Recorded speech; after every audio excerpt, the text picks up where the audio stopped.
Em Gênesis 2, capítulo 23 a 25, eu vou abrir aqui também com vocês. Só um momento. Gênesis 2.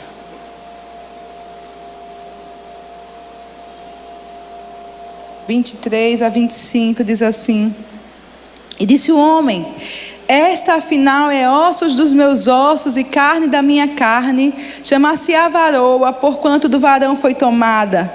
Por isso deixa o homem pai e mãe e se une à sua mulher, tornando-se os dois uma só carne. Ora, um e outro, o homem e sua mulher estavam nus e não se envergonhavam. Nós trouxemos esse texto para a igreja na primeira aula da Escola de Crescimento sobre Família, nos referindo ao fato de Deus ter criado a mulher, colocou Adão para dormir, da costela de Adão ele forma a mulher, e aí ele traz a mulher para Adão, e quando ele traz a mulher para Adão, Adão abre os seus lábios como um representante de Deus, alguém conectado com Deus, alguém que manifestava a glória de Deus e a vontade expressa de Deus na terra. Ele abre seus lábios e declara uma verdade a respeito do casamento, e ele diz assim: esta afinal é ossos dos meus ossos, é carne da minha carne. Esta afinal é alguém semelhante a mim. Esta afinal é alguém que está no meu nível. Esta afinal é alguém que está no meu top. Ela é como eu. Ela é ossos dos meus ossos, ela é carne da minha carne. Além disso, nós falamos que ele teve que dar parte dele para a criação de Eva, porque Deus, quando ele fala de aliança, ele fala de compromisso, ele sempre fala da entrega de alguma coisa importante, da entrega de alguma coisa especial. Quando Deus fez aliança com o homem, Deus deu o seu próprio filho. Jesus fez aliança com o homem, Jesus deu do seu sangue e da sua carne. Quando Abraão fez aliança com Deus, Abraão ofereceu o seu filho a Deus. Então toda vez que se fala em aliança, se fala em dar alguma coisa importante, alguma coisa que é precioso para nós, para outra pessoa, e daí haver uma aliança, construir-se uma aliança, estabelecer-se uma aliança. Então a Bíblia diz que Adão precisou dar de parte dele, da costela dele, e então Eva foi feita. E quando ela é trazida para Adão, ele fala, parafraseando: esse é ossos dos meus ossos, é carne da minha carne. E ele diz: por isso deixa o homem pai e mãe e se une à sua mulher, tornando-se os dois uma só carne. Ora, um e o outro, o homem e sua mulher, estavam nus e não se envergonhavam. Então nós vimos que o casamento, desde o primeiro casamento, ele foi estabelecido numa base de primeiro deixar, depois se unir. Então eles tornariam-se uma só carne. Então o casamento não começou no ato sexual, ele se consumou no ato sexual. Eles se tornaram uma só carne, mas começou aquele relacionamento, aquela aliança diante de Deus começa quando existe o compromisso de deixar e se unir. Então se consuma quando eles se tornam uma só carne.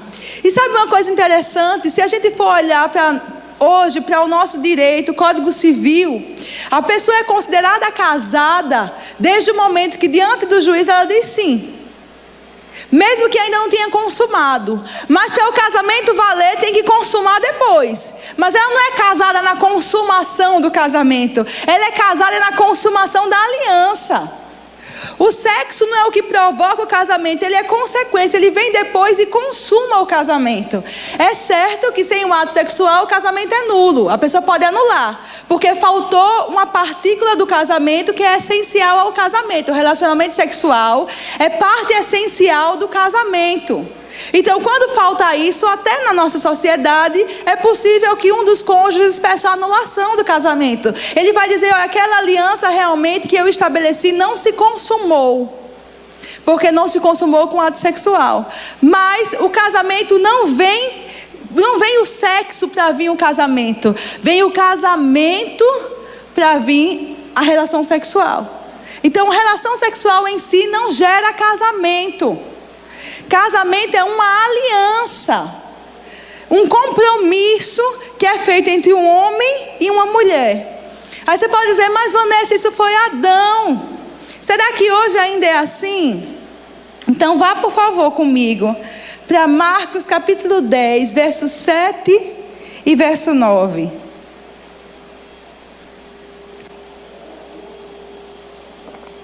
Marcos 10, 7 a 9. Agora é Jesus falando, não é mais Adão falando. Jesus falando, segundo Adão. A imagem é a expressão exata do ser de Deus. Ele abre a boca e diz: por isso, deixará o homem a seu pai e a sua mãe, e unir-se-á a sua mulher, e com a sua mulher serão os dois uma só carne, de modo que já não são dois, mas uma só carne. Portanto, o que Deus ajuntou, não separe o homem. Jesus vem e repete exatamente o que Adão falou. Porque essa verdade a respeito do casamento foi estabelecida por Deus no princípio. Amados, o casamento não é uma instituição natural, humana. É uma instituição divina. O que é que você estava dizendo, Vanessa? Eu estou dizendo que o casamento é a ideia de Deus. Deus teve essa ideia. Deus podia ter feito uma pessoa que não precisasse de um sexo oposto. Deus podia ter feito alguém que não fosse masculino ou feminino, mas Ele faz um ser masculino que precisa de um ser feminino para se completar. Então o casamento é uma ideia divina. Deus então é o Criador, e se Ele é o Criador, Ele também é o provedor do casamento. E se Ele é o Criador, Ele é o único capaz de dizer como funciona esse negócio bem. Como é que esse negócio vai funcionar? Se alguém aqui construir para mim alguma coisa, Vanessa, eu fiz um aparelho para você, um aparelho de fazer bolo, vamos supor, imaginar.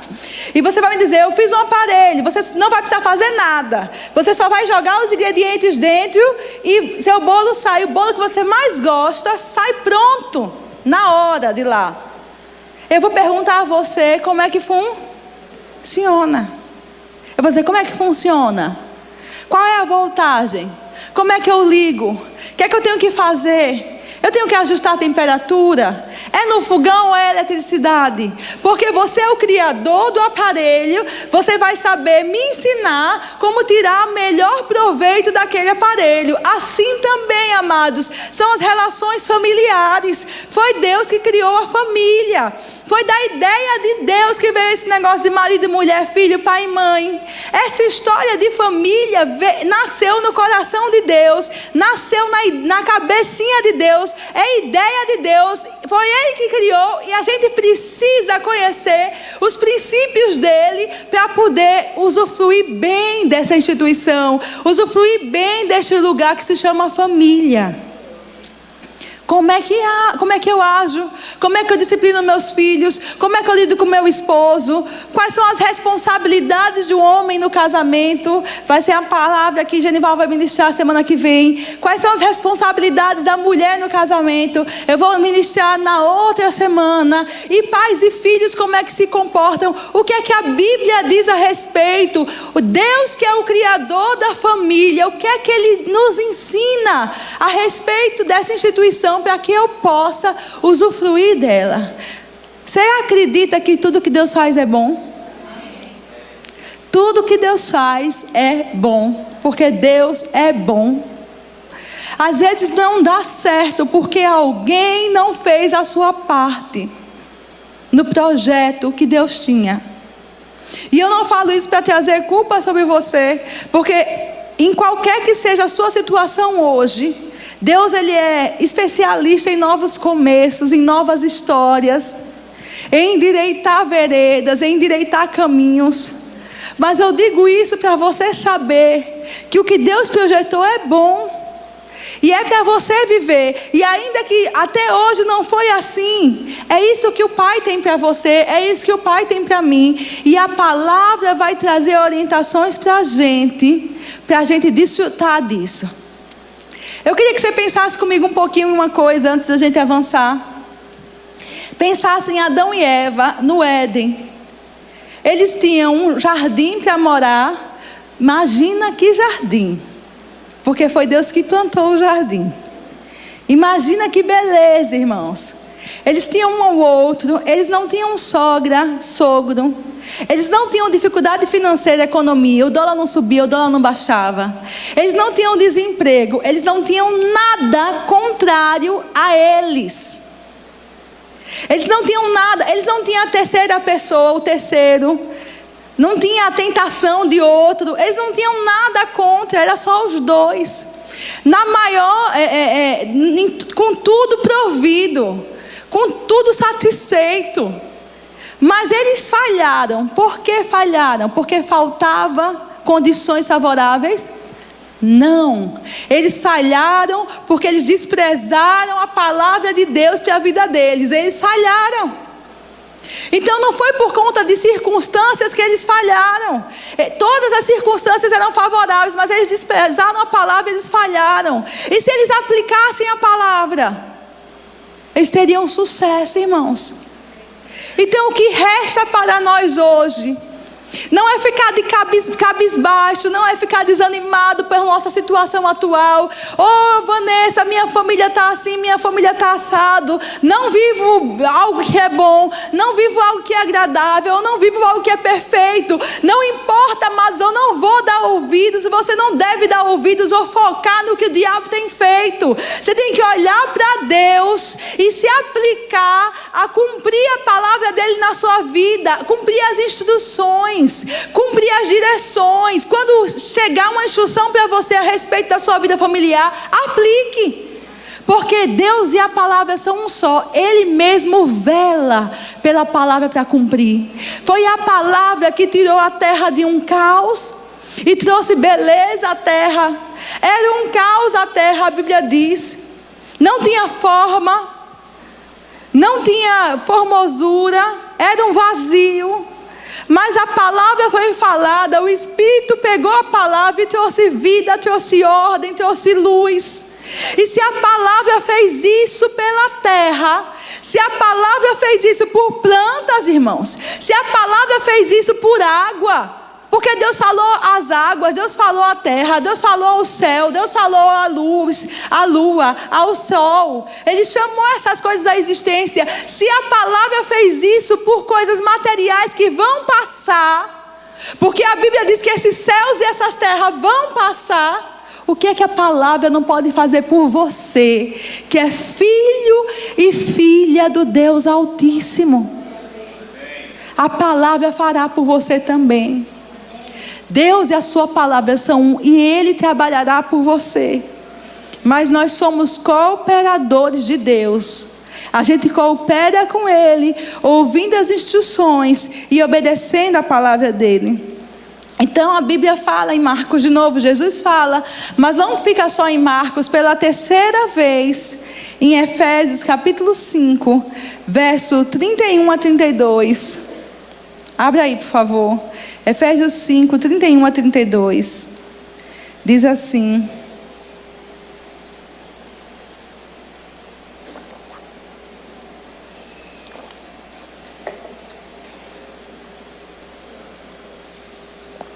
eis porque deixará o homem a seu pai e a sua mãe, e se unirá à sua mulher. Desculpe, só o 31. 5:31. Eis porque deixará o homem a seu pai e a sua mãe, se unirá à sua mulher, e se tornarão os dois uma só carne.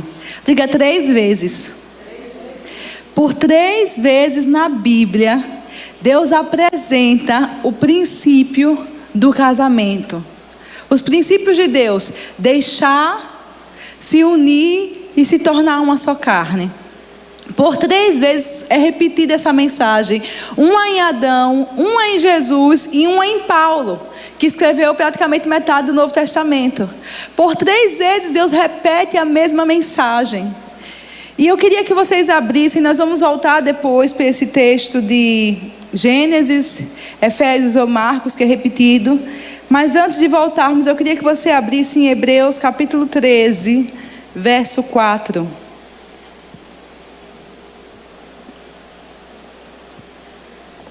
Hebreus 13, 4. Eu vou aguardar você abrir. Hebreus é Novo Testamento, capítulo 13, verso 4. Glória a Deus. Diz assim: digno de honra entre todos seja o matrimônio, bem como o leito sem mácula, porque Deus julgará os impuros e os adúlteros. Eu vou ler de novo. Digno de honra entre todos seja o matrimônio, bem como o leito sem mácula, porque Deus julgará os impuros e os adúlteros. Digno de honra entre todos. Amados, eu digo uma coisa. Eu acho que a gente está entrando em uma época, em uma fase, onde a sociedade nunca desprezou tanto o casamento. É uma sociedade, é uma cultura que despreza o matrimônio. A Bíblia diz que o matrimônio devia ser digno de honra entre todos. Não é só entre o casal, entre os filhos, entre os jovens, entre os solteiros, entre as pessoas em geral, diante do sogro, diante da sogra. O matrimônio devia ser digno de honra. Devia ser uma coisa, o casamento, que as pessoas olhassem e tivessem uma apreciação, que vissem como precioso, vissem como algo de valor, algo estimado, algo especialmente querido. Isso é honra. Dar honra a alguma coisa é dizer que aquela coisa tem valor. Dar honra a alguma coisa é entender que ela é preciosa. Dar honra a alguma coisa é entender que ela é estimada. Dar honra a alguma coisa é entender que ela é especialmente querida. E a Bíblia diz que o matrimônio, o casamento, é digno de honra entre todos. E hoje a gente vive uma sociedade onde o casamento, ele é menosprezado, ele é desprezado. Até os pais hoje orientam seus filhos a não casarem. Eu já vi pais que professam a fé cristã dizerem a seus filhos: não case não, você vai morar junto para ver se dá certo. Eu já vi esse tipo de orientação. Eu já vi pessoas casadas, mesmo cristãs, desprezando o casamento, dizendo que casamento não presta, desprezando o casamento diante dos filhos, dizendo que coisa horrível é casar. Às vezes, para atingir o marido, atingir a esposa, atingir o cônjuge, fala para a criança: nunca case, viu? Porque você está vendo como eu sofro. E que atitude é essa, se não uma atitude de desprezo ou desmerecimento diante do casamento? O casamento devia ser digno de honra entre todos. Amados, a sociedade pode se deformar, ela pode ficar imunda, tão suja quanto Sodoma e Gomorra, mas a igreja, ela é coluna e baluarte da verdade. A gente que sustenta a verdade nessa terra. Nós somos o sal da terra, nós somos a luz do mundo. A gente está aqui para não deixar as coisas perecerem. Se você está ali, se você está na sua família, se você está na sua vizinhança, se você está no seu trabalho, você está lá para manter as coisas sem denegrir. Você é o farol. Você é a luz que aponta a verdade para as pessoas. Elas vão poder escolher se querem ou não seguir a palavra, mas você é o estandarte da verdade. Você é a bandeira da verdade hasteada. Nós somos a coluna e o baluarte da verdade. Então a gente não pode, amados, permitir que essa cultura entre dentro das nossas casas, entre dentro do nosso coração, entre dentro da nossa mente. Não importa, irmãos, quantos casamentos deram errado. Não é porque não é uma boa ideia, a ideia foi de Deus. É porque as pessoas pegaram aquela instituição que Deus criou e quiseram viver ela ao seu modo, do seu jeito, e deu errado. Mas se a gente colocar a nossa vida em prática nos princípios de Deus, vai dar certo. Porque Deus, diga Deus, não faz nada para dar errado. Ele não faz nada para ser um fracasso. Ele não fez você para ser um fracasso. Nem fez o casamento para ser um fracasso. Nem fez a sua família para ser um fracasso. Deus não faz nada para ser um fracasso. Tudo que Ele faz é para dar certo, irmãos. Tem o potencial de dar certo. Você tem o potencial de dar certo. Sua família tem o potencial de dar certo. Seus filhos têm um potencial de dar certo. O que é potencial, Vanessa? É o que está oculto ainda. Ninguém viu, mas está lá dentro. É o potencial. E nós, como igreja, a gente tem que alinhar os nossos pensamentos. A nossa linguagem é essa verdade. Minha família vai dar certo. Meus filhos vão dar certo.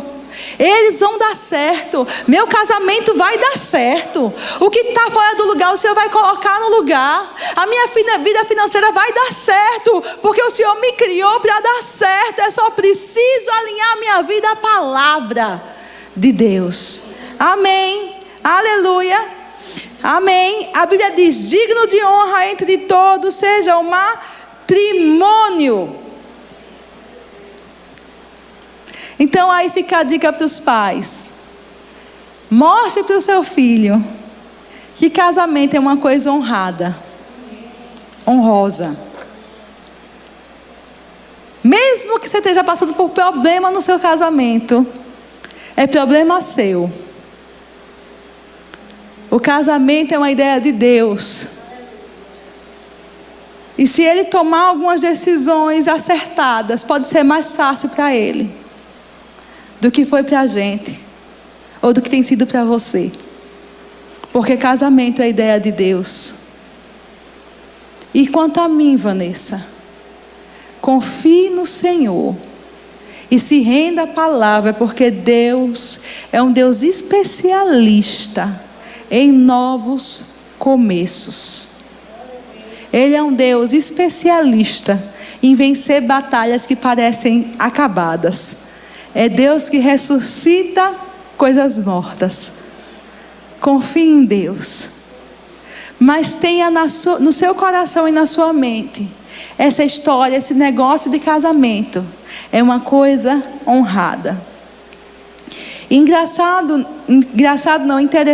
nesse versículo é que a Bíblia diz que também é honrado o leito sem mácula, a cama do casal, a cama dos cônjuges, a cama do marido e mulher, sem mancha, que não está corrompida, deformada ou depreciada, também é honrada diante de Deus. Veja, irmãos, que coisa interessante. Enquanto muitas vezes a sociedade pinta o relacionamento sexual do casal como uma coisa que desagrada a Deus, a Bíblia fala que dentro do casamento, porque veja, Deus está falando dentro dos princípios dele. Então Ele pensa: você deixou, você se uniu, você se tornou uma só carne. Dentro dos princípios dele, a cama do casal tem honra. Ele é honrado diante de Deus. Deus aprecia, porque foi Ele que criou. Agora diz: sem mácula. Então Deus sonhou para a gente, os casados, um leito conjugal, sem mancha, sem sujeira, sem depreciação, sem um humilhar o outro, sem um machucar o outro, sem um depreciar o outro, sem precisar de pornografia, sem precisar de coisas sujas para se excitar. Uma coisa limpa. Uma coisa limpa diante de Deus. Deus diz: isso é honrado. Porque Deus julgará os impuros e adúlteros. Então tem duas coisas que mancham o leito. Pode não ser adultério que está manchando o leito, pode ser impureza que está manchando o leito. Mas Deus julgará os impuros e os adúlteros. Amém. Em Efésios, eu vou voltar para Efésios, vou para Marcos, tanto faz, é o mesmo texto. A Bíblia diz: por isso deixará o homem a seu pai e a sua mãe, e unir-se-á a sua mulher. Eu queria falar um pouco sobre deixar. Porque faz parte do casamento deixar. E a Bíblia diz que o homem vai deixar pai e mãe e vai se unir à sua esposa. E é certo que se o homem tem que deixar, a mulher também tem que deixar. Isso fala de um rompimento, de um nível de relacionamento para entrar em outro nível de relacionamento. Não significa deixar. O que não significa deixar, Vanessa? Não significa abandonar os pais. Não significa deixar de honrar os pais. Não significa deixar de cuidar dos pais. Não significa deixar de proteger ou amparar quando eles precisam. Não significa isso. Então, o que significa deixar? Significa que você tem que entender, quando é casado, que você não é mais filho ou pai daquela pessoa com quem você casou. É outro nível de relacionamento. Agora você é cônjuge. Não é nem filho, eu não sou nem filha, nem sou mãe do meu marido. Eu sou esposa. É outro relacionamento, outro tipo de relacionamento. Eu deixei um tipo de relacionamento a qual eu estava submetida a minha vida inteira, onde alguém cuidava de mim o tempo todo, e na maioria das vezes, quando os pais assim falham, as crianças nem aprendem a cuidar de nada, assim, nem dos pais, nem da casa, nem de nada. E eu entro em outro relacionamento, onde agora eu tenho outra posição. Eu sou cônjuge, eu sou esposa, eu sou esposo. E quem se lembra o que significa a palavra cônjuge? Alguém que divide o mesmo jugo, com o mesmo jugo. Veja, imagine, irmãos, se uma família fosse só imagine, certo comigo? Dois boizinhos, um boizinho, uma vaquinha, um jugo e uma caçambinha atrás. Onde é que os filhos estão? Com certeza na caçambinha. Quem é pai e mãe aqui? Se você é o boizinho e o seu cônjuge é a vaquinha, ou o contrário, então onde é que estão os bezerros? Estão no jugo? De jeito nenhum, meus meninos. Eles estão na caçambinha, com certeza. Mas quando eu caso, eu saí da caçambinha dos meus pais e eu assumi um lugar no jugo com outra pessoa. Eu tenho uma carga para levar. Eu tenho responsabilidades que eu assumi. Eu tenho uma posição diferente. Quando um dos cônjuges não entende o deixar, ele produz um peso na vida do outro. Tem mulher que quer ser adolescente a vida inteira. Ela quer continuar sendo a adolescente. A minha vontade tem que ser realizada. Seja feita a minha vontade na terra como ela é no céu. A minha. Se eu for desagradada, a casa cai. Eu vou espernear, eu vou gritar, eu vou fazer chilique e vou deixar você de greve, porque minha vontade tem que ser realizada. Isso é ser adolescente, irmã. É adolescente que é assim. Você está carregando um jugo com o seu marido. Eu já vi mulher pedir uma coisa ao marido e eu conversar e dizer: e aí, você acha que ele pode fazer isso? Ele pode comprar isso para você? Não estou nem aí se ele pode ou se ele não pode. Você não está na caçamba não. Você agora está dividindo um jugo. É corresponsável para o sucesso daquela família. É corresponsável, irmãos. Tem homem que casa e quer continuar sendo o garotão solteiro. Menino chora, vai lá, mulher. Tem que fazer comida, vai lá, mulher. Estou ocupado, estou jogando meu videogame. Não, agora eu vou para o meu jogo de futebol. Não, porque eu preciso espairecer. Mas você agora tem um jugo. Você saiu da caçamba, não tem ninguém mais carregando a gente não, irmãos.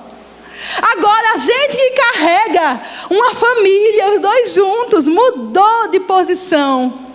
A gente muda de posição quando casa. Por isso que a gente tem que se preparar para isso.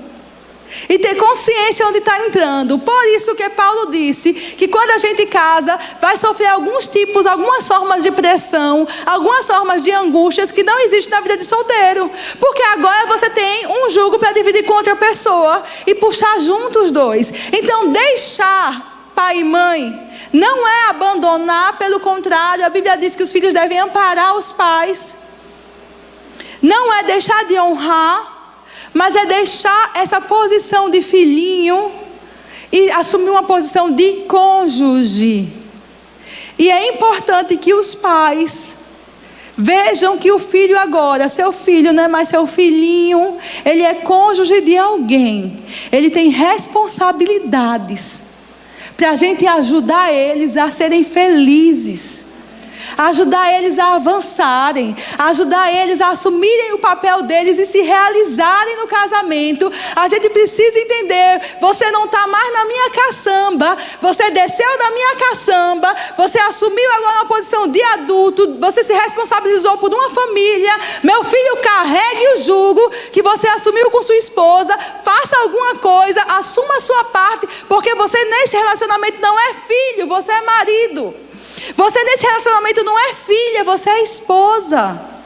E dentro desse novo relacionamento que você se colocou, você tem responsabilidades. Por isso que a Bíblia diz: digno de todos, de honra entre todos. Então, se você é pai, se você é mãe, seu filho está casado ou vai casar, lembre que você precisa honrar aquele matrimônio. Mesmo quando às vezes discordar. Não, eu acho que, poxa, se fosse eu, faria uma comidinha melhor. Meu menino está magro. Poxa, se fosse eu, faria diferente. Eu arrumaria aquela casa diferente. Eu cuidaria daquela criança diferente. Eu fazia melhor. Mas ele escolheu. Ele escolheu um jugo para dividir. E o nosso papel como pai e mãe é ajudar ele a levar o jugo com o cônjuge. Porque é nesse lugar que ele vai ser feliz, irmãos. Porque foi assim que Deus planejou. O Senhor disse: você vai deixar, você vai se unir e você vai conduzir uma nova família. E não pode dar conselho não? Pode, conselho é bom. Mas quem dá conselho tem que saber que é conselho, não é ordem. Não é verdade?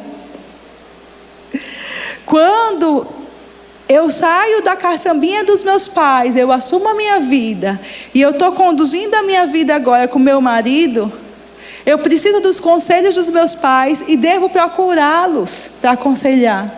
Porque a instrução decorrente do amor, decorrente da idade que traz maturidade, e decorrente da sabedoria que vem da palavra, vai me auxiliar. Mas o pai e a mãe que entende que o matrimônio é digno de honra, ele dá o conselho sabendo que é conselho. Eu vou te dar um conselho, é diferente. Porque antes minha mãe não me daria conselho, ela me daria uma ordem. E eu, na caçambinha dela, eu ia obedecer a ordem dela. E se não obedecesse, eu estaria com problemas diante dela, porque desobedeci diante de Deus. Mas quando eu saio da caçambinha dos pais, eu assumo o jugo com meu marido, eu preciso, irmãos, a gente precisa do conselho dos mais velhos. A Bíblia diz que as mulheres mais velhas ensinam as mais novas. A gente precisa do conselho, mas a mais velha que está ensinando, ela tem que entender, é um conselho que eu estou dando. Se não me ouvir, eu não vou ficar com raiva. E ela não fica mesmo não, viu? É um exemplo, minha mãe de sogra. Ela respeita. Ela chama e diz: ó, eu acho que você devia fazer assim, assim, assim. Com todos os filhos. Com a menina, com a criança, com seu esposo e tal. Olha, veja, eu estou vendo isso. Não estou gostando. Veja se não podia. Mas olha, é minha opinião. Filha, como você resolver fazer, filho, como você resolver fazer, eu vou respeitar. E se eu fizer do jeito que ela falou, ou não fizer do jeito que ela falou, ela não vai fechar a cara, ficar com raiva, porque entende que agora eu estou com um cônjuge. É um conselho. E se for sábia, eu vou ser sábia em ouvir. Mas é só um conselho, não é mais uma ordem. Porque deixará o homem pai e mãe e se unirá à sua mulher, e com ela os dois tornarão uma só carne. Amém. Glória a Deus. Então, amados, sabendo que o casamento é a ideia de Deus, a gente vai hoje entrar especificamente em princípios que vão fazer o nosso casamento e a nossa família. Esses princípios de hoje não dizem respeito só ao casamento, mas à família, os relacionamentos familiares darem certo. E antes de entrar nos princípios, eu quero falar a respeito das formas de amor. No português, a gente tem uma palavra só para descrever amor. Se eu quiser dizer à minha filha, eu te amo, eu vou dizer, eu amo. Se eu quiser dizer a Deus, eu te amo, vai ser a mesma palavra. Se eu quiser dizer ao meu esposo, eu te amo, vou usar a mesma palavra. E se eu quiser dizer a um amigo, eu te amo, eu vou usar a mesma palavra. Porque no português, só tem uma palavra que descreve amor. É uma língua pobre nesse sentido. Mas a Bíblia não foi escrita em português. Ela foi escrita parte em hebraico, parte em grego. E na Bíblia, a Bíblia usa várias palavras diferentes para descrever os tipos de amor diferentes que a gente experimenta, que a gente vive. Então, a Bíblia usa a palavra eros quando quer falar da atração sexual ou do amor que é mencionado entre um homem e uma mulher.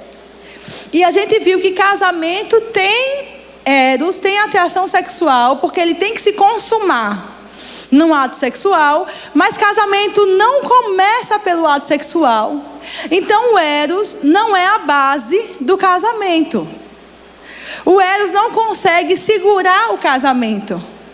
Ele é importante, a atração sexual é importante e deve permanecer no casamento, mas ela não sustenta o casamento. Se sustentasse, os casais mais bonitos da terra não se separavam. E a gente vive vendo os mais belos casais, os atrizes e atores de TV, os homens mais bonitos, as mulheres mais bonitas, que se casam e têm os filhos mais bonitos, de repente eles estão separados. Porque toda aquela beleza não é suficiente para manter um relacionamento conjugal. Porque o relacionamento conjugal nem começa no ato sexual, nem se mantém, nem se sustenta só com a atração sexual. Mas é uma das palavras que é usada. A outra palavra que é usada para falar de amor é a palavra storge. S-T-O-R-G-E, storge. Que é uma palavra no grego clássico que indica o amor no lar. Amor de pai e filho, amor de irmãos, amor entre familiares, amor entre trios. Sabe amor de sangue? É aquele amor que é tão engraçado que a criança desde pequena percebe, quando a gente aprende, isso aqui é seu primo. E ela nunca brincou com um primo antes. A gente viveu isso muito quando chegou em Aracaju. A Aninha veio pequenininha. E alguém chegava para ela, um dos primos mais velhos, e dizia para ela, eu sou seu primo. E ela nunca tinha brincado com aquela criança. Mas quando a criança dizia, eu sou seu primo, parece que encontrava um lugar diferente de confiança no coração dela. Porque ela entendia, é família. Faz parte da minha família. Então esse amor storge é esse amor de família. É o amor que tem no âmbito familiar. Tem outro amor, outra palavra, aliás, que descreve amor na Bíblia, que é a palavra filéu, P-H-I-L-E-O, filéu, que é a palavra que descreve o amor fraterno. Essa palavra é muito usada no Novo Testamento. A Bíblia, quando diz em Hebreus 13:1, seja constante o amor fraternal entre vós. Ela está falando, seja constante filéu entre vós. É o amor camarada. É o amor de irmão, de amigo. É o amor de benevolência, de compaixão. É o amor de tolerância. É o amor que perdoa. Esse amor filéu é o amor da amizade. Paulo estava dizendo, sejam amigos entre vocês. Sejam amigos na igreja, tenham amigos entre vocês. Sejam camaradas uns com os outros. Sejam legais uns com os outros. Sejam bondosos uns com os outros. Essa palavra do amor amigo, quando a gente quer dizer a um amigo, eu te amo, meu amigo, você está falando, eu filéu você, meu amigo. Esse amor, poxa, como você me faz bem. Como é bom estar com você por perto. Não é nem o familiar, não é nem a atração sexual, é um outro tipo de sentimento que a gente tem pelos amigos, e é o filéu, que o grego separa, ele descreve corretamente, distingue as palavras. Mas, amados, nem o eros sustenta o casamento, nem o estorge sustenta o casamento, nem o filéu sustenta o casamento. O amor que sustenta o casamento é o amor ágape. Aí você diz, será? Eu vou voltar já para descrever o ágape, mas eu preciso que você vá comigo para Efésios 5, capítulo 28. Irmãos, eu vou dizer uma coisa, eu já ministrei muito sobre família, mas ontem, quando eu estava estudando esse versículo, eu fiquei impactada com Efésios 5, 25 a 28. Eu digo, meu Deus, eu nunca li esse versículo desse jeito. Efésios 5, 25 a 28. Eu vou ler primeiro em português, depois eu vou ler trocando a palavra amor pela palavra no grego correspondente, no original, certo? Vamos ler comigo em português. Vós, maridos, amai vossas mulheres, como também Cristo amou a igreja, e a si mesmo se entregou por ela.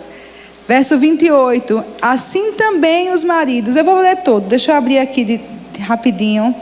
Segura aí. Por favor, que eu não abri a minha Bíblia. 5, 25. Maridos, amai vossa mulher, como também Cristo amou a igreja, e a si mesmo se entregou por ela, para que a santificasse, tendo-a purificado por meio da lavagem de água pela palavra, para apresentar a si mesmo igreja gloriosa, sem mácula, nem ruga, nem coisa semelhante, porém santa e sem defeito. Assim também os maridos devem amar a sua mulher como ao seu próprio corpo. Quem ama a esposa, a si mesmo se ama, porque ninguém jamais odiou a sua própria carne, antes a alimenta e dela cuida, como também Cristo o faz com a igreja. Amados, a gente lê o texto, eu nunca li esse texto em português, pensando que a palavra amor aí era ágape. Mas em grego está escrito, maridos, agapau vossa mulher, como também Cristo agapau a igreja, e a si mesmo se entregou por ela. Verso 28, assim também os maridos devem agapau a sua mulher, como a seu próprio corpo. Quem agapau a esposa, a si mesmo se agapau. Ou seja, irmãos, a expectativa de Deus no casamento é que o amor que se manifeste para manter o casamento seja o amor de Deus. Diga, eita. Aí você pergunta por que não tem dado certo, porque você está com tanto problema no casamento.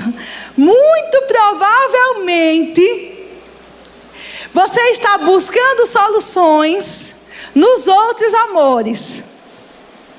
Você está procurando companheirismo, você está procurando a amizade, você está procurando a camaradagem, ou está procurando a atração sexual, está procurando aquele amor familiar de responsabilidade, de sangue, está procurando nos outros amores uma correspondência para poder dar certo o casamento, quando a Bíblia diz que a expectativa de Deus é que o marido ame a esposa no amor de Deus.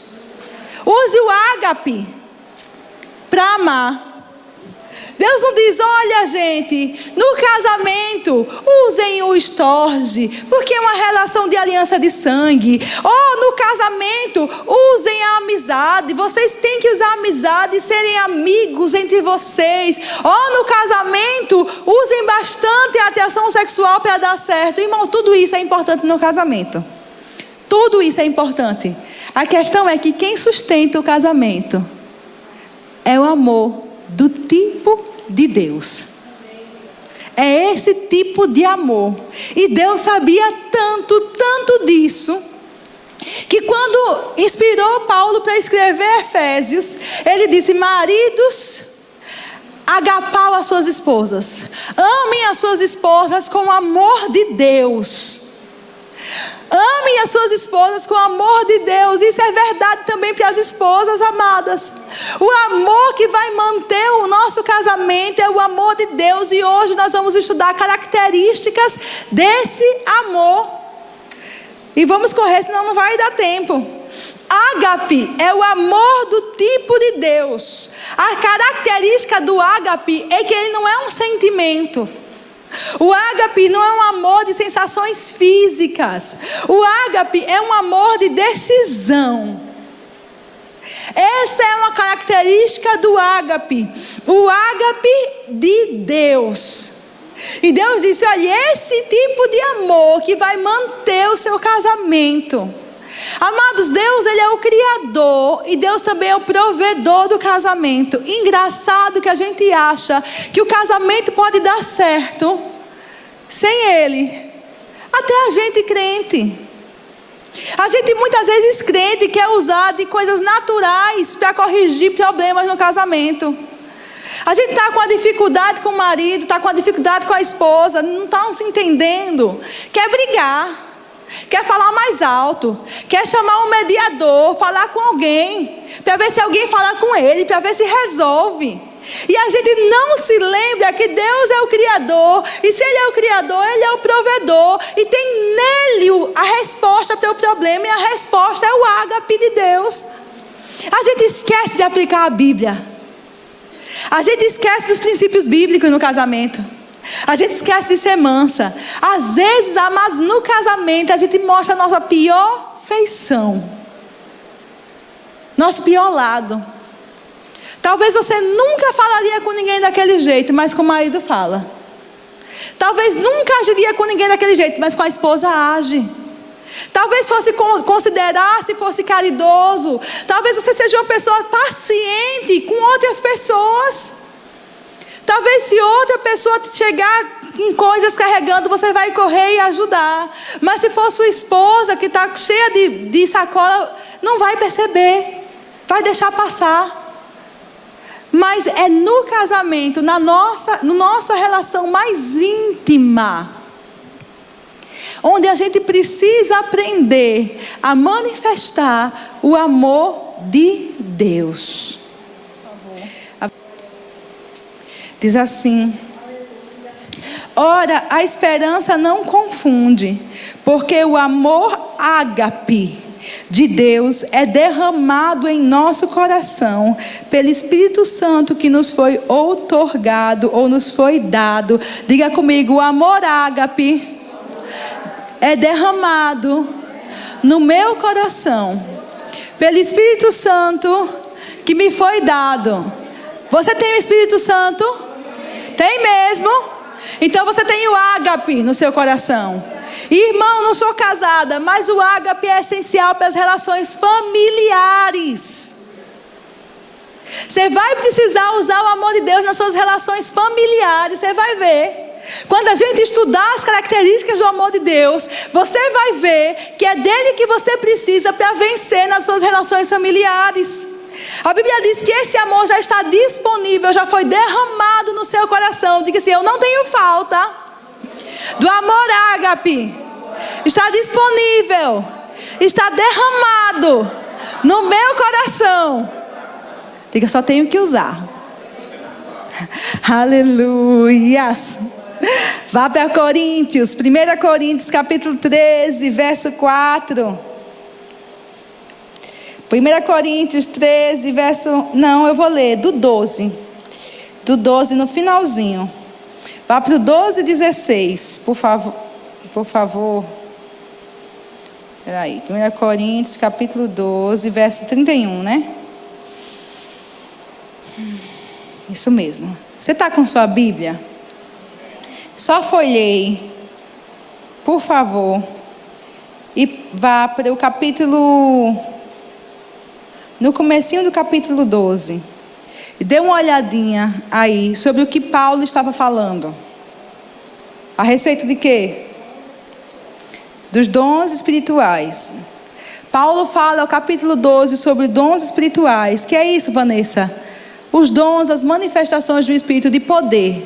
Ele fala sobre dom da fé. Ele fala sobre profecia, sobre palavra de conhecimento, palavra de sabedoria, sobre milagres. Tudo que a gente gosta, irmão. As intervenções divinas na terra. Quando Deus manifesta o poder dele, quando o Espírito manifesta o poder dele, intervém, muda as circunstâncias naturais. Paulo está falando sobre isso no começo do 12. Depois, quando vai caminhando para o meio do 12, ele fala sobre outra coisa que a gente gosta muito. Sobre ministérios. Posições da igreja. Sobre chamados. Uns profetas, outros apóstolos, outros mestres. Isso a gente valoriza muito. Mas aí, no finalzinho do 12, no último versículo do capítulo 12, verso 31, ele diz assim, na primeira parte ele diz, entretanto, procurai com zelo os melhores dons, e logo depois ele diz o quê?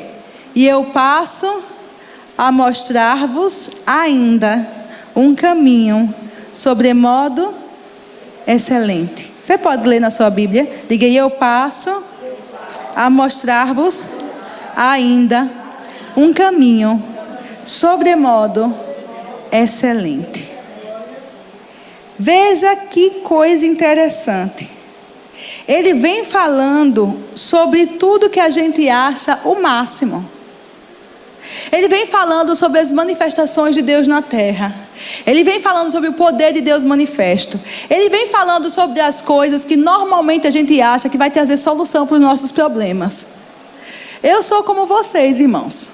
E muitas vezes eu acho que se eu receber uma profecia, se um homem de Deus orar por mim, se eu receber uma palavra de conhecimento, se alguma manifestação de poder do Espírito vier sobre minha vida, ou se eu estiver sendo ministrado por alguns dos dons ministeriais que são bênção e nós precisamos dele, muitas vezes a gente acha que é isso que vai resolver o problema. Vocês estão entendendo? Tá como se estivesse fora, ou dependesse de outras pessoas. E Paulo valoriza tanto os dons ministeriais quanto os dons do Espírito Santo. E eu não estou desvalorizando. Ele valoriza, eu também. Só que ele vem e traz um caminho sobremodo excelente. Ele diz, depois de falar isso tudo para vocês, eu quero apresentar algo que é superior. Uau! Maior do que o que você acabou de falar. Um caminho superior que você apresentou. Tem algo que tem maior poder, tem maior resultado na minha vida.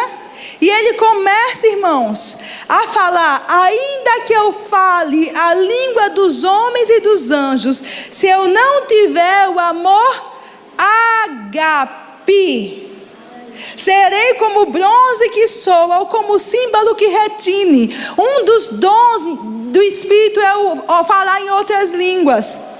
E ele disse, olha, eu posso falar dos homens e dos anjos, mas ainda que eu fale todas elas, se eu não tiver, esse tiver, é tiver de utilizar.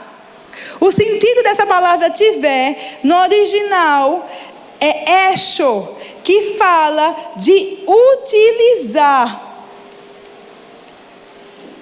Se eu não utilizar, se eu não tiver e pôr em prática, se eu não tiver e fazer uso, eu não serei nada. Eu serei como alguém que faz barulho. Eu só vou fazer barulho e só barulho, porque faltou o conteúdo na minha vida, porque eu não utilizo o amor. Eu posso descer de uma oração poderosa em línguas e ofender alguém, se eu não utilizar o amor de Deus que está derramado em meu coração. A Bíblia continua, ainda que eu tenha o dom de profetizar. Quem gosta desse? Eu amo, oh glória. Profetizar, ainda que eu tenha o dom de profetizar, e não fluo muito nesse dom não, viu irmãos? Ainda que eu tenha o dom de profetizar e além de profetizar, eu conheça todos os mistérios e toda a ciência. Eu fluo na palavra de conhecimento, eu fluo na palavra de sabedoria. Eu seja aquele profeta que olha para você e diz o número da sua carteira de identidade. Ainda que seja assim, a Bíblia diz que e ainda tenha tamanha fé a ponto de transportar montes, se não tiver amor, nada. O que está na sua Bíblia, irmãos? Diga: nada serei. Diga assim: é inútil. É inútil.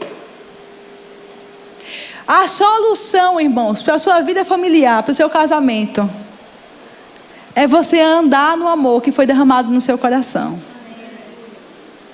Você utilizar desse amor. Paulo está dizendo: olha, se eu fluir nos dons de profecia, e fluir na palavra de conhecimento, e fluir na palavra de sabedoria, e ainda ter fé para transportar montes, um dom de poder, ainda que eu esteja nesse nível, se eu não utilizar do ágape que foi derramado em meu coração, é inútil. Porque andar no amor é um caminho mais excelente, superior. Amados, além disso, a fé se move pelo amor também, opera pelo amor. Mas ele quis mostrar claramente para a gente essa realidade. Ele diz: ainda que eu distribua todos os meus bens entre os pobres, ainda que eu entregue o meu corpo para ser queimado, ou seja, eu sou tão bom que eu dou todos os bens, eu me dou tanto ao ponto de dar meu corpo para ser queimado, se eu não utilizar do ágape, se eu não tiver o ágape, nada disso me aproveita. Eu não vou ter vantagem nenhuma. Eu posso dar a maior oferta da noite, se eu não fizer em amor, não vai aproveitar para mim. Para mim, aproveita para os pobres que receberam os bens. Para mim, não aproveita. Não constrói nada para mim. E aí ele começa a falar do ágape. Ele começa a falar das características do amor ágape que foi derramado no seu coração, e você está apto a utilizar dele. O amor é paciente. Diga: eu sou paciente. Diga de novo: eu sou paciente. Eu sou tão paciente. Diga: eu sou paciente. Paciente, o que é paciente, Vanessa? É ficar ali parada esperando alguma coisa acontecer, é não se mover, é ser inoperante. Não, paciente é aquela pessoa que não perde o ânimo, ela continua animada. Sabe, a pessoa não respondeu, você está lá tentando lidar com o filho, você ensina 20 vezes a mesma coisa, você falou mais 2 depois de novo, e você já corrigiu, você disciplinou, porque é importante, é seu papel. E você já pôs de castigo, e você vai falar de novo com ele. E enquanto isso, você tem que ser paciente, não perder o ânimo. Eu continuo animado que você vai dar certo. Eu continuo animado que vai dar certo. Eu continuo animado, meu filho, você vai dar certo. A sua vida vai mudar, vai dar certo. Ou eu continuo animado com você, eu não perco ânimo. Aí você fala com o marido, para ele não botar a toalha na cama. Aí você fala de novo, ele sai com a toalha molhada. Bota de novo, você fala de novo. Enquanto isso, você continua animada. Porque uma hora ele vai aprender a pendurar a toalha. Aleluia! Você continua animada. Por quê? Porque você está usando do ágape. O amor que está derramado no seu coração é o amor de Deus. Além de paciente, ele é benigno. Irmãos, eu gosto dessa parte. O amor é benigno. Sabe o que é benigno? É ser gentil. Gentil, diga gentileza. Diga de novo, gentileza. Diga de novo, gentileza. Tem que ter gentileza nas relações familiares. Tem que ter gentileza. É um gentleman com todo mundo. Mas com a mulher sua louca, desvairada. Você não sabe o que está fazendo não. É com o marido. Sei lá, irmão, seu cavalo. Você é um porco. Você é isso, você é aquilo. Você quer dar certo? Quer que seu casamento dê certo, sua família dê certo, seus filhos deem certo? Pare de chamar um menino de coisa ruim. Pare de falar coisa que deprecia, coisa que agride, coisa que deforma. Tem que ser gentil. O amor ágape é gentil. Ele tem gentileza. É mais fácil alcançar o coração de uma pessoa sendo gentil com ela. É mais fácil corrigir, irmãos, da criança ao jovem, se você for gentil com ele. Se você chegar dizendo, você não presta para nada mesmo, né, menino? De novo você fez isso. Você já fechou o coração dele para a correção que vem depois. Ele não escutou nada porque tem que se defender da agressão. Vai ouvir mais nada, irmãos. Mas se você chegar e dizer, olha, eu acredito em você. Você tem potencial. Você é de Deus, meu filho. E é porque eu acredito em você que eu quero que você mude essa atitude. Pare de fazer isso, pare de fazer aquilo. Gentileza. E é difícil a gente usar com marido e com mulher, viu? Às vezes, viu? Gentil, irmão, gentil.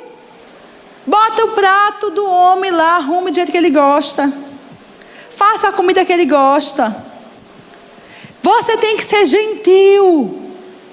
Se eu fosse na sua casa, meu esposo fosse na sua casa, você que é mulher, você não ia servir ele da melhor forma que podia? Seu marido, seus filhos merecem mais ainda essa gentileza. Você tem que ser gentil com os de dentro primeiro. Cuidar dos seus. Às vezes eu sei, irmãos, que é mais difícil, porque a gente vê os erros, a gente vê as falhas, mas eu não estou falando de um amor natural. Eu estou falando do amor de Deus que foi derramado no seu coração. E eu tenho que correr aqui. O amor é gentil, o amor é benigno, gentil. Verso, eu estou em qual, queridos? O amor não arde em ciúmes. Ele não arde em ciúmes, não é possessivo. Não é possessivo. O amor não se conduz inconvenientemente. Não seja inconveniente. Tem coisa que você fala num quarto fechado. Tem coisa que você fala numa mesa de casa. Tem coisa que você fala na frente dos amigos. Tem coisa que você fala diante de pessoas estranhas. Vocês concordam comigo? Tem um lugar para tudo. Nas relações familiares, em relação aos filhos, em relação ao marido, em relação a quem você pensar. Uma coisa, minha mãe, mesmo que seja mãe e filho, ou eu e meu esposo, tem coisa que ela vai me dizer em particular. Tem coisa que ela pode dizer diante de amigos. Tem coisa que ela pode dizer diante de estranhos. O amor não é inconveniente. O amor de Deus que foi derramado no seu coração vai te dar sabedoria para você se comportar convenientemente. Uma coisa é uma bronca que você pode dar numa criança na frente dos amigos dela. Outra coisa é a bronca que você chama aqui, ó. Vamos ali, só nós dois. E você dá aquela lavada no menino. O amor é conveniente. Amém. Vamos lá. Não procura os seus interesses, ele procura o interesse do outro. Não se exaspera. Eu achei interessante essa palavra. Exasperar, irmãos, é queimar de raiva, tornar-se afiado. Quantas vezes no relacionamento familiar a gente se exaspera, queima de raiva e a língua fica afiada. Pá, tá, tchu, tchu, vira um ninja, cortando tudo. Diga assim: o amor de Deus que está em meu coração não se exaspera. Diga: eu também não me exaspero. Eu vou resolver os conflitos sem queimar de raiva e sem tornar a minha língua afiada. Aleluias. Que mais? Não se exaspera, não se ressente do mal. Sabe o que é ressentir? É você sentir de novo a mesma coisa. Ressentir fala de contar e recontar, computar e calcular. Você já sentiu? Você já chorou? Ficou magoado?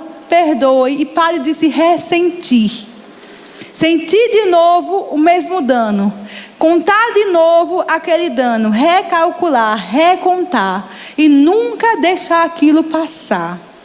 Deixe passar, irmão, as coisas ruins. Perdoe seus familiares. Deixe ir. Pare de ressentir as coisas. Porque minha filha falou isso comigo, fez aquilo, que injustiça ela fez comigo. Eu preciso parar de ressentir. Meu marido fez aquilo comigo, que injustiça ele cometeu comigo. Eu fui traída, eu fui humilhada, eu fui machucada. Eu preciso parar de ressentir as coisas. O amor de Deus que está derramado em meu coração é poderoso para liberar perdão. E eu parar de ressentir, de contar de novo, de calcular de novo e recalcular aquele dano. Eu perdoo em nome de Jesus. Você é livre em nome de Jesus. Eu também sou livre para viver o melhor de Deus para a minha vida. Eu paro de ressentir. Digo, o amor de Deus não se ressente do mal. Veja, sofreu mal mesmo, fizeram mal a você, mas o amor de Deus que está derramado no seu coração é poderoso para fazer você perdoar.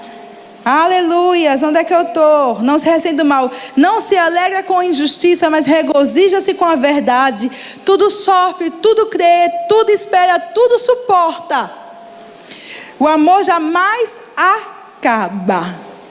Tudo sofre, ele aguenta, é resistente e tolerante. Esse é o sentido. Diga, eu aguento. Sou resistente. Eu sou resistente em Deus. Eu sou tolerante em Deus. Tudo crê. Diga, eu confio. Eu confio que vai dar certo. Tudo suporta. Fala de ficar ou permanecer. Não fugir nem se retirar. Eu sou forte, eu suporto. Por causa do amor que está derramado em meu coração. E para terminar, irmãos, eu quero ler com vocês um texto.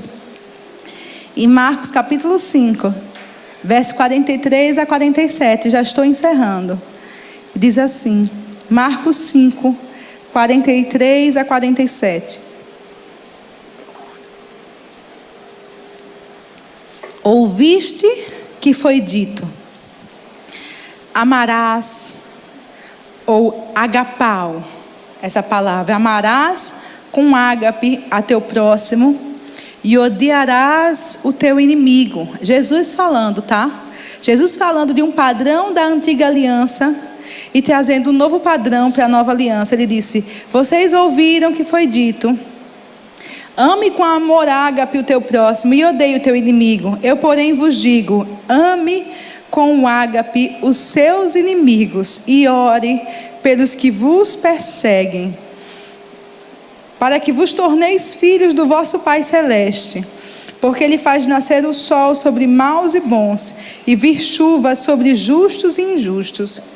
Porque se amardes os que vos amam, que recompensa tendes? Não fazem os publicanos também o mesmo? E se saudardes somente os vossos irmãos, que fazeis demais? Não fazem os gentios também o mesmo? Amados, eu quero encerrar com esse texto.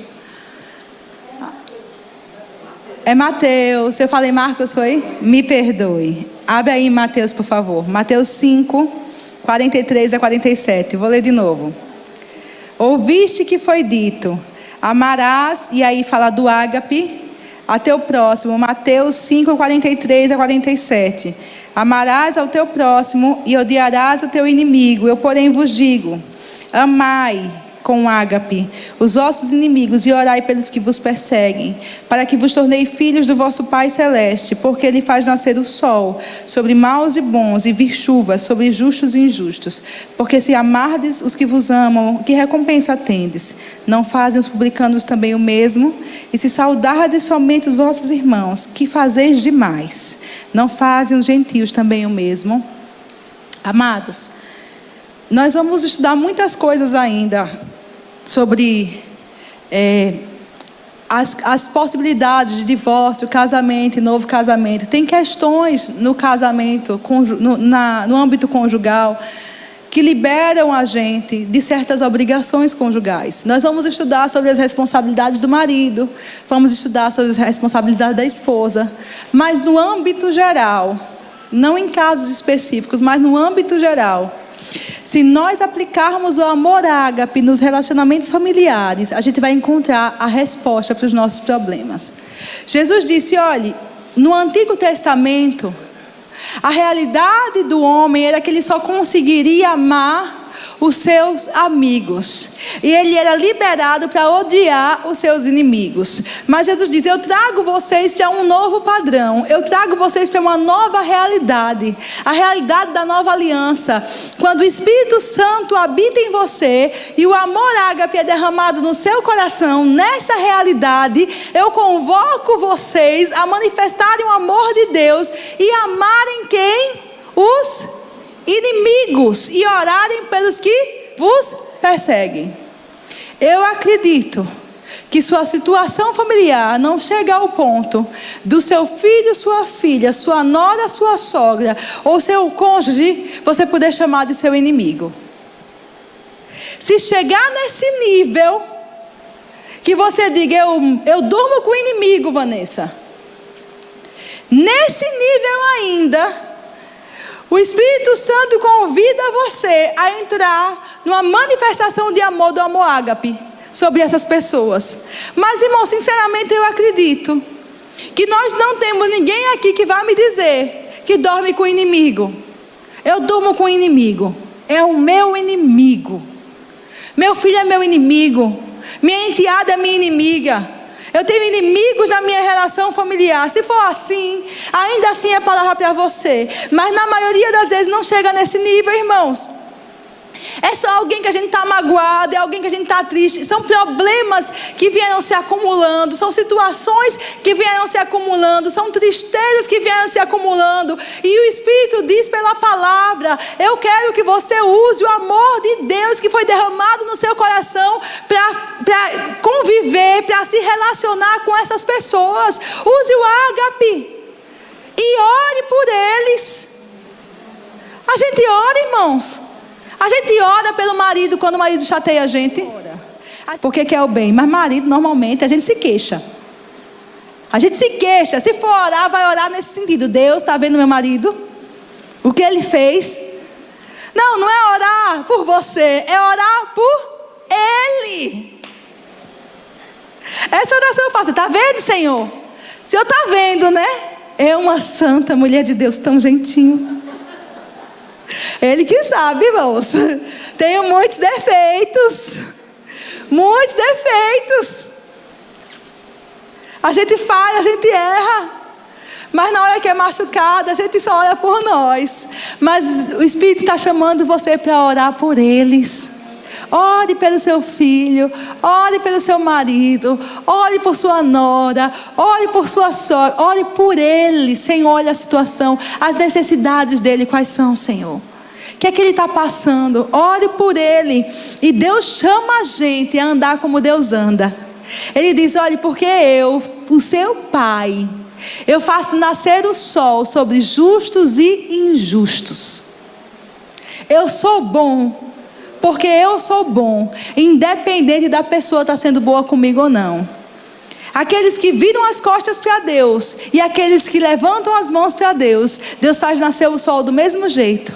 Ele é bom, porque esse é o caráter dele.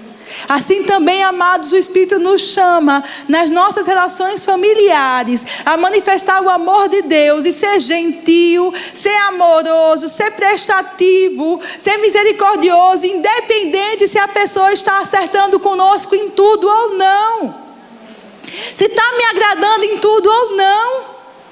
Eu vou manifestar o amor de Deus, e até nas horas da correção e do confronto que existem, eu vou fazer isso, manifestando o amor que está depositado no meu coração. Eu não vou fazer isso em razão de ressentimentos.